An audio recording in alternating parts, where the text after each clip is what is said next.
Hi everybody, hello and welcome to this very hot LinkedIn Loving Live, where we are shining a light on the world's leading B2B social media platform, that is LinkedIn. It's so hot I'm melting and I can't get the words out.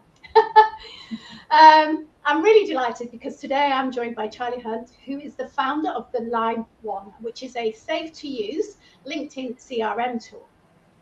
And what we're going to be looking at is how can we dig into the gold that's sitting in our first degree LinkedIn connections. So there's absolutely no doubt that we need to be connected on LinkedIn for sure. It helps grow our visibility, it extends our reach and helps us get in front of the people that we want to meet. But sometimes we get so focused, don't we, on growing our network that we forget to nurture the people that are already in it. And yet our first degree connections can be our warmest opportunities.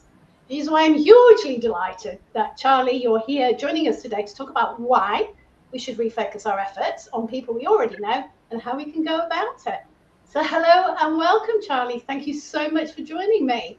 And thank you so much for having me. I'm so excited to be here. It's one of my favorite topics because I think there's so many quick wins in your first connection. So hopefully we can be very helpful today. Oh my goodness, I 100%. I'm so excited. I think this is going to be such a powerful conversation for people. But just before we start, before we get too excited and carried away, I just want to say, if you're new to these love-ins and wondering what the heck they are short, bite-sized LinkedIn learnings over lunch. And every month I'm joined by a guest expert to share their expertise on subjects that will help support your LinkedIn activity results. Definitely, this is going to be one of those today. Now, we do like to make these LinkedIn love-ins as interactive as possible. So if you do have any questions, please put them in the comments box on the events page. And we can ask your questions directly to Charlie while we have her here, which is, we've got a great opportunity to really mine Charlie for her wonderful information. And I have a little audience icebreaker for you. So I want to know, what do you do with your first degree connections on LinkedIn? Do you connect and disappear, or do you like to start conversations with them? Let me know. Do you have a strategy for your LinkedIn connections? So enough waffling from me. Let's get started. So I actually think that understanding our first degree connections, why, Charlie, are they gold dust? Where's the gold in them? Well, I think one of the things is our mindset. So in B2B sales, I feel that the mindset, and especially of Sales Navigator and things like that, is very much let's build a list. And that feels like that's, the hard work of what you're doing. But actually, you've already got so many people who are valuable in your network. So why not spend your time nurturing the people that are kind of they're already slightly interested in you because they're a connection. So there's some reason that they've connected with you, yes. Which suggests they're more open to a random stranger. And you've already got something in common, which is just the connection. So even if you're worried about sending kind of sales messages or whatever, you can still say, oh, hey, we've been connected for ages. Like, how are you? Blah, blah, blah. So I think it's that mindset. But then there's real actual value as well in those first degree connections. I think that's really wonderful to hear that, because it reminds me, you're right, people connect for a reason. And it does give you that initial rapport opportunity, doesn't it? But I think there's, the mistakes that people make when it comes to connecting on LinkedIn. Do you think there's many of those? What do you think people do wrong? So I think there's kind of two things to say. So first, I think connecting with a lot of people can often be, and we all fall into this trap. We really do. It looks good to outsiders if you have thousands of followers and thousands of connections, but really you don't know those people.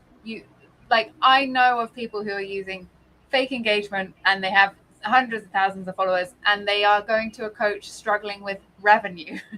And you will all have heard of these people's names, and they are, they're not making money out of LinkedIn, even though they have hundreds of thousands of followers. So that's not really the way to make sales on LinkedIn.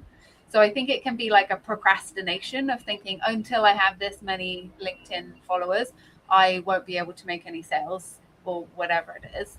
But then I think the second thing is, apart from kind of collecting people as like trophies, You also are, every time, especially with the new algorithm and the way that LinkedIn's algorithm works now, you're sending, every time you do anything really on LinkedIn, you're sending it a signal about who you are, what topics you're an expert in, who they should show your content to, and what content they should show you in the newsfeed. So if you're connecting with people who are completely outside of your target audience, completely outside of your field of expertise, it's going to be really confused, and it's going to affect your impressions and who it puts your content in front of. So really what you want is to connect with the right people that are going to buy from you, to create some kind of rapport with them so that they buy from you. And you do that through connecting with them, DMing them, commenting on their content, and creating your content and getting it in front of them. It's like, if it all really boils down to that. And I think we can get so distracted with worrying about impressions or follower counts and things. Amen. Totally amen. And I think we can just end the live there, because that is the nugget and the gold that we need. So yeah, that's exactly what we should be doing. Do you know what I have seen? You know, I think this goes back to a long time ago on LinkedIn, where it was build a really big connection list. And you're right, I see people with loads of connections get absolutely next to nothing on their posts, because they're not using LinkedIn as a relationship building tool. They're just using it somewhere to throw content out there, and that's it. They're not there to build relationships with people at all. And I've actually been on LinkedIn 20 years now. I joined in 2006, Valentine's Day 2006. Amazing. My love affair with LinkedIn started. Yeah, I have just over 10,000 followers. I do not have a huge list, because I want an engaged list of people who are interested in what I've got to say. So yeah, so that's really interesting. So it's really, we're not collecting connections here at all. So it really does beg the question then, isn't it, that we need to be very strategic in our approach to connecting in the first place, because we're not connecting with everyone and everyone. Exactly. Yeah. And I think if you think about it like a networking event, you're not going to go like, okay, let's say you go to a networking event, there are 100 people there, and you make it your mission to meet 50 people. And if you go around and say, hi, I'm Charlie, and then move on, you're, rather than having 5 deep and interesting conversations with people who are in your target audience, like that's kind of how I think about it. It's so much more valuable to have those deep connections that are actually likely to lead to something, and you can both be helpful to each other. Because that's how you make sales in B2B, really. Do you know what, Charlie? That's exactly right, isn't it? Because it's about being targeted, isn't it? And not having it. In the past, when I worked, I was employed as a marketing manager, and we used to use the whole mass marketing techniques of sending out loads of emails and lots of telemarketing just to see what sticks. And it's getting out of that mindset, isn't it? To go, right, who is my ideal client? How do I want to get in front of, and then understand how you're going to get in front of them. And like you say, we're probably already connected to enough of them already to start going, actually, who am I connected to that I want to get in front of? So where should somebody start? They've got, their however many numbers of first degree connections. Where should we start? Because some people have lots, don't they? And they go, they're not even relevant anymore. Yeah, exactly. So in Lime, we've made it really easy for you to upload all of your connections and kind of sort through them. So you can get a 14-day free trial of Lime. So you could try doing that.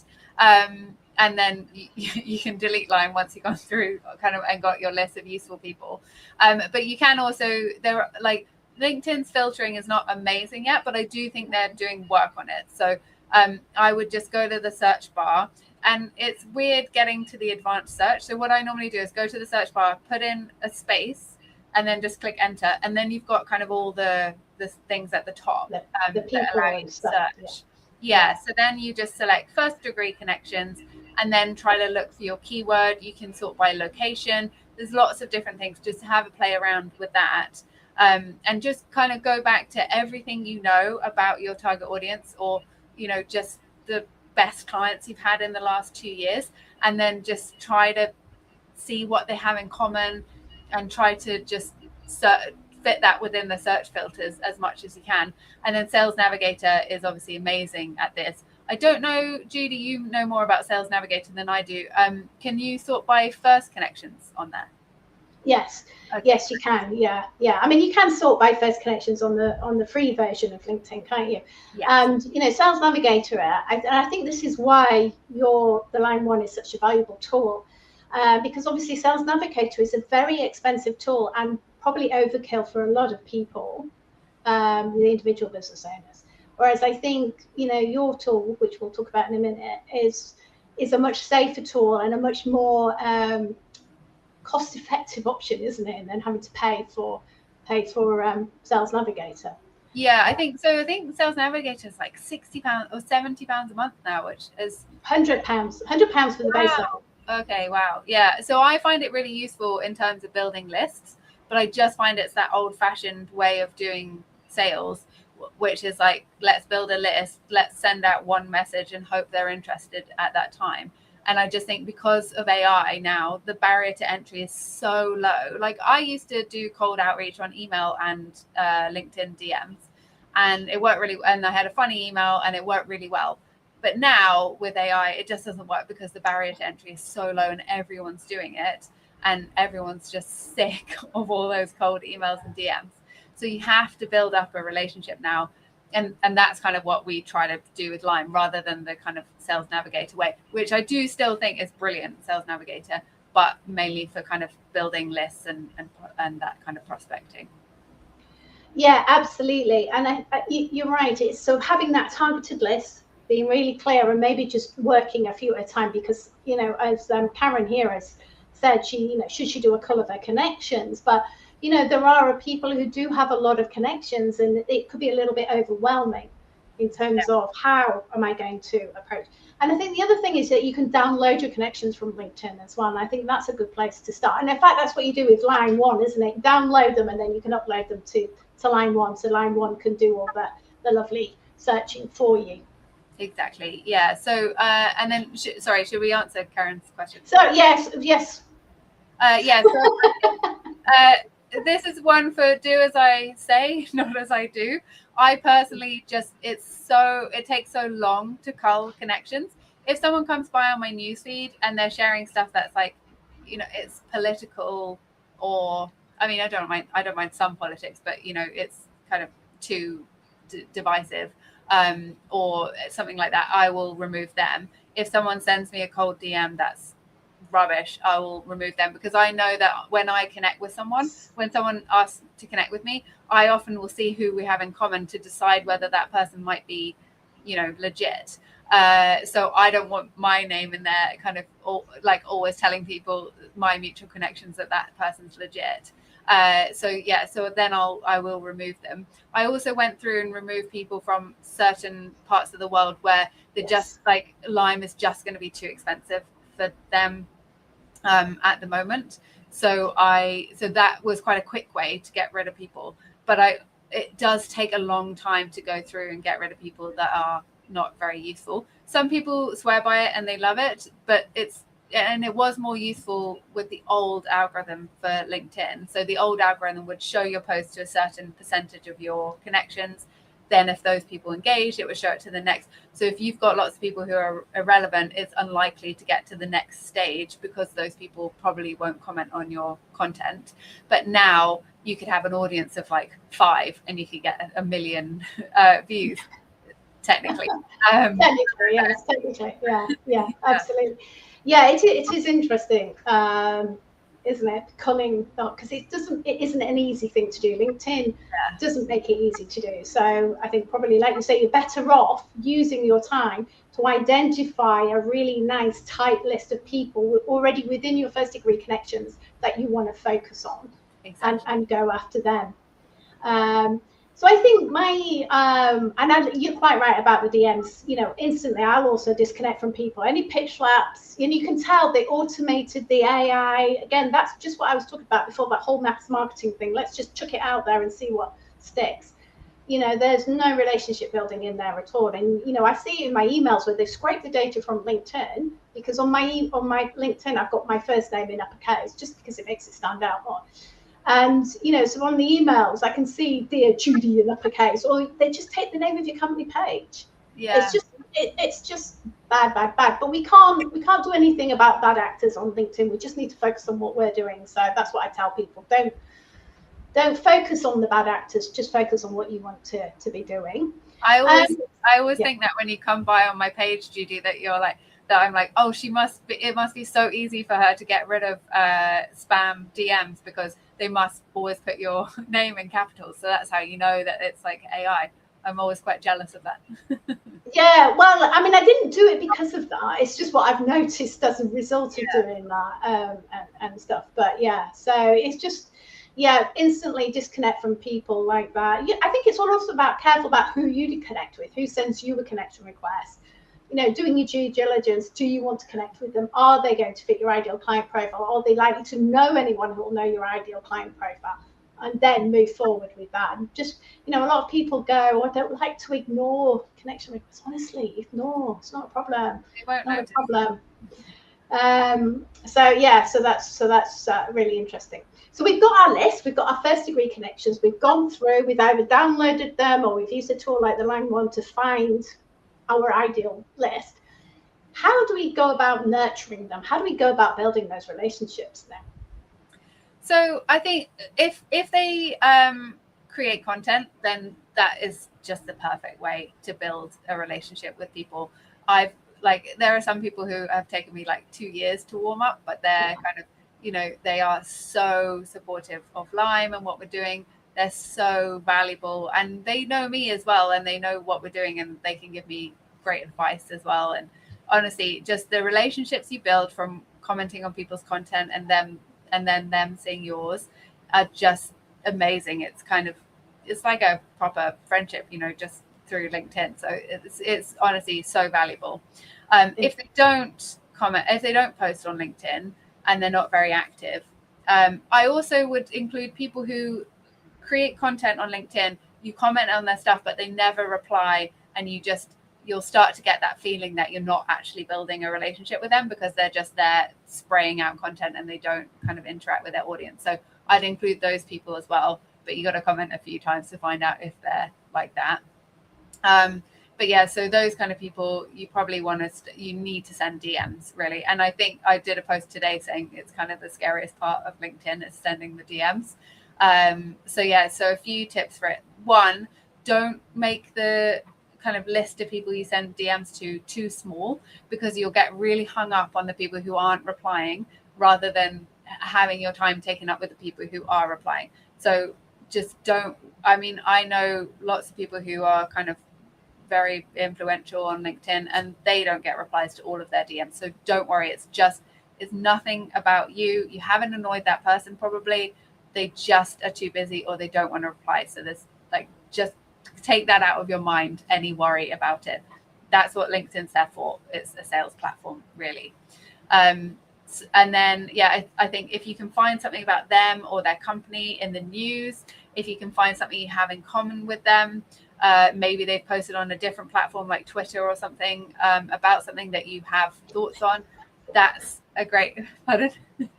So I was getting another platform. Yeah, weirdly they exist. How weird, yeah. But yeah, if you can kind of connect with them in that way, that's the most organic way to kind of connect with people and make that connection.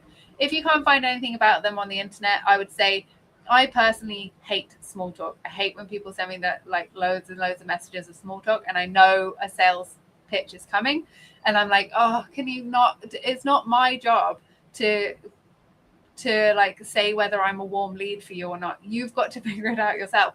And I could spend all day replying to DMs of people like that. So personally, I'm not a big fan of that kind of small talk. But I am a big, so I think, if you can warm them up, great. If not, just say who you are and what you do. One of the things I find really useful is saying, do you know anyone who could use this? And it's such a soft sell then. So then they might start thinking about you in that kind of context. If they reply to your DM, they're much more likely to see your LinkedIn post, which is great. So you can kind of start then warming them up because they'll see your content. Send them something useful if you're doing a webinar, if you've got a white paper. I don't think many of us really do white papers anymore. Now we have AI, but you know, if you've done any kind of thought leadership or anything, share that with them, something valuable. And then on the extreme end, I've got, my friend, he has an agency, so his contract, anytime he wins a contract, it's worth like $100,000. So it's kind of, you know, it's worth it for him to do this. But you could probably think of your own kind of smaller version of it. So he just says, I'm trying the 100 best restaurants in London. Do you want to join me for lunch at one of them? And he's got like 6 clients in 2 months from doing that. So you know, they are really kind of valuable ways of doing things. It's not gonna work for everyone. It's a really big investment, and especially because Lime is like £23 a month, but definitely wouldn't work for me. But yeah, there are lots of things like that you can do just to build a relationship with someone. And I think you've hit the nail on the head there, because this isn't cold calling as such. We are using LinkedIn as a tool so that people recognize us. And we're obviously doing our own posts, but we're commenting. Now, there's a big hoo-ha at the moment, isn't there, about, oh, commenting's a new posting. But, you know, for me, commenting has always been really super important on LinkedIn. And you can't, you know, can't comment on, if you've got, like I've just said, I've got 10,000 followers at the moment. I can't comment on everybody. It's just not going to be worthwhile. You've got to be quite focused with it. So it's about understanding really what's their challenge, and what you're trying to pull out what their problem is, isn't it? You know, what is it that they've got a challenge with, and not going in. I was always told, like you, don't bother with the whole, you know, lovely hot day, aren't we sweating? But go straight in with, sure, is this a problem for you? I may have something to help. Would you be interested in me sending you, or something like that? Some real short things like that. Right, so I do have a question here for you. Sorry, and I'm just looking at all the questions that are coming in, and we need to. So Fiona's asked, how do you work out if they're a warm lead during these conversations? I think, well, hopefully, if you've been quite strategic in picking out who you want to work with, you'll already know that they're in your target audience. So hopefully that gives you some sense of how worth it is to spend your time on this person. And I would also say, on LinkedIn, it's quite hard to tell what someone's thinking is, because you can't see them, right? If you're on a call, you can get a really good idea of whether they're likely to buy from you or not. On LinkedIn, it's a little bit more difficult, and you don't have a good idea of their revenue or whether they can afford it or anything. Yeah. But if they're in your target audience, they are worth spending time on, because they'll know other people in your target audience.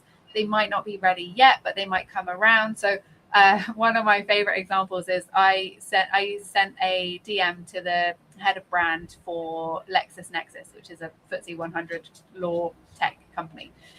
He was so lovely once we started working together, but he took 2 years to reply to my DM. And this is when I had a copywriting agency, and he, after 2 years, was like, oh, I've loved your content. Never commented ever.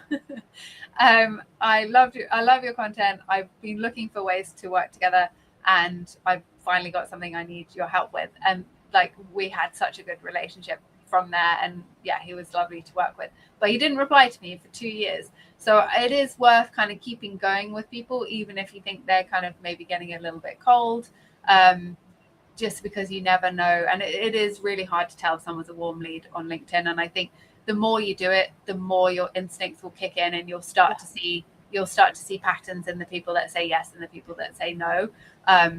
And you know, if you think the conversation's like dragging on and you're sick of it, just try to take it to the next level. Then like, that's probably your sign to send them a calendar invite, or try to go for a coffee or whatever it is. Yeah. And just then you can get a much better read on them, I think. I think that it's true, isn't it? Because I think people give up too soon, don't they? They send one message and then, oh, they didn't get back to me, and then they ignore them. And I think it's so important as well. It's about staying top of mind, isn't it? And you're dropping into the DMs when, like you said before, you've got something of value, or you're doing an event, and just staying top of mind until somebody is ready to buy from you. Because we just don't know. We don't know where people are in their buying process, and things like that.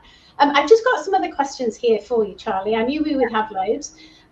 Just going back to the culling, Cara has asked the question, how would you use this culling focus with people who are also following your company page? So you can't unfortunately cull your company page followers. So if they're following your company page, following your company page, they're following your company page. So you just have to leave it at that. So there's not much that you can do there. So this is very much, we're talking about the personal level here, from a personal profile rather than a company page. But if they're following you and your company page, then that is a really strong signal that they probably quite absolutely. like you and go for it to start chatting to them. Do you know, that's a really good point, because in Sales Navigator, it gives you this buying intent signals. Look, who's looked at your profile? If they're looking at your profile, they're following your company page. It's like, yeah, these are definitely good things to follow up. And it gives you a reason then to go. And I do go and look at who's following my company page. Is there any second degree connections that look like they would be good people to connect with? I will go and send them a connection request saying, thank you for following my company page. It'd be great to connect directly. So yeah, it is absolutely. So I just want to go back to this nurturing. So nurturing, we are engaging, we're commenting, we're posting ourselves, demonstrating our expertise, and we're following up in the direct messages. How much time should we spend doing this nurturing of our network on LinkedIn? I think exactly, yeah.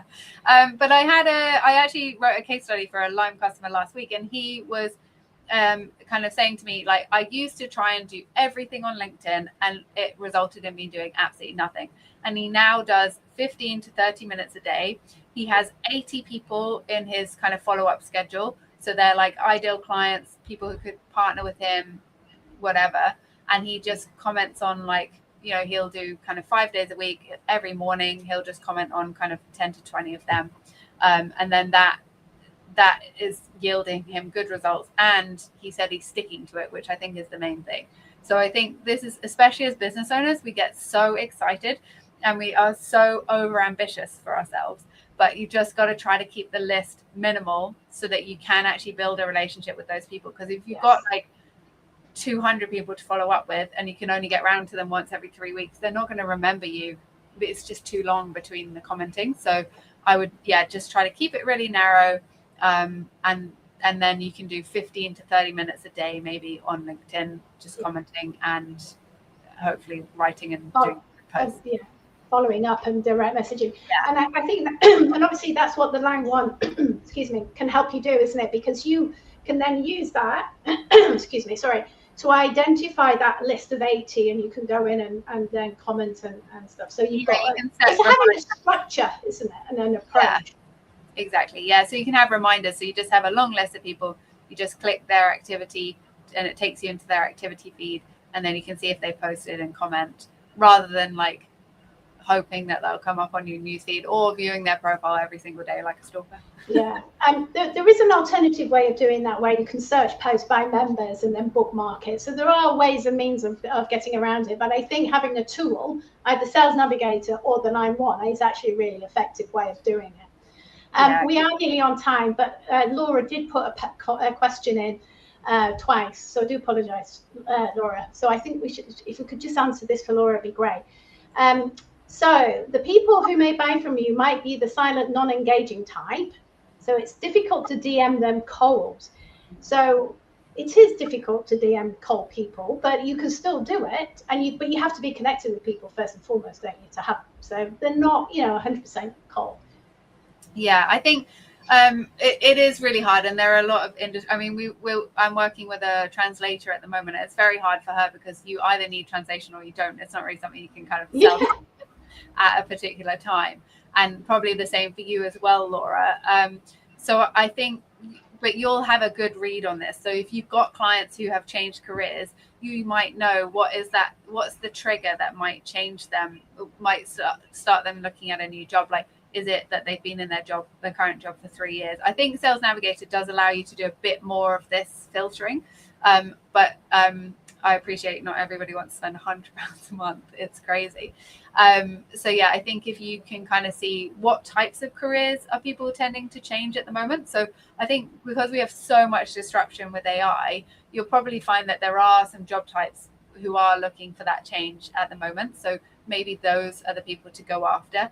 You could try different industries. So you could say, okay, I'm going to test it out. I'm going to have 20 people from 4 different industries, and I'm going to try to nurture them and see how that goes. But yeah, if they're silent and non-engaging, your best bet is just send them a DM saying what you do, and that if you can ever be helpful to them or anyone they know, you'd love to be top of mind or whatever. Send them something useful, like a guide to how to find out what career you want to do next, or whatever, whatever it is. I appreciate it's probably not that simple to send that for free, but something like that, and then just keep posting and just hope that they're going to see your stuff. You can also kind of come at people from their secondary connect, so if if you're not connected with someone and you've got people in common, you can start commenting on their stuff, and because of how LinkedIn works, it's more likely to show that stuff. But yeah, I appreciate it is a difficult situation, so you just got to be brave and send those DMs, and send enough that you're not kind of worrying about the ones that never replied. And I think there's nothing much that we can do really about that, is there? I mean, I know there's, in the UK alone, there's 47 million profiles on LinkedIn in the UK alone. But the problem is, even by LinkedIn stats, only 40% are active. So you're not going to get, that's an awful lot of people that are just doing nothing with LinkedIn. So again, when you're looking at that targeted list, you need to kind of go, are they actually on LinkedIn? Yeah. And we don't know, do we, for sure, unless we can see if they're commenting and posting themselves. But there's an awful lot of lurkers as well. Sorry, another thing that might be useful, Laura, actually, is if you go onto someone's profile and scroll down to their activities section, if they haven't posted or commented, you'll see a reactions tab. So you'll at least be able to see when they might have been active on LinkedIn. So even people who don't comment or post, they do sometimes like posts. So that gives you some indication. But again, some people really lurk and they don't even like. So you just got to send the DMs and hope that, you'll know a percentage of them are actually active. They're just kind of sneaky and staying low to the ground. Well, actually, you know what? I knew we could talk about this until the cats come home. And we've already gone over time already. So I just want to say a huge thank you, Charlie, for joining me today. If you've got any more questions for Charlie, do pop them in the events box, and we will, go in and endeavour to answer those for you afterwards. And obviously, if you're watching the replay, please also put your comments in there and questions for Charlie, and we'll get back to you and answer those for you. But that is it for this month's LinkedIn Lovin' Live. Just want to thank Charlie for joining us and everybody else for joining us live today. Enjoy the sunshine, and see you next month. Bye-bye for now. Bye.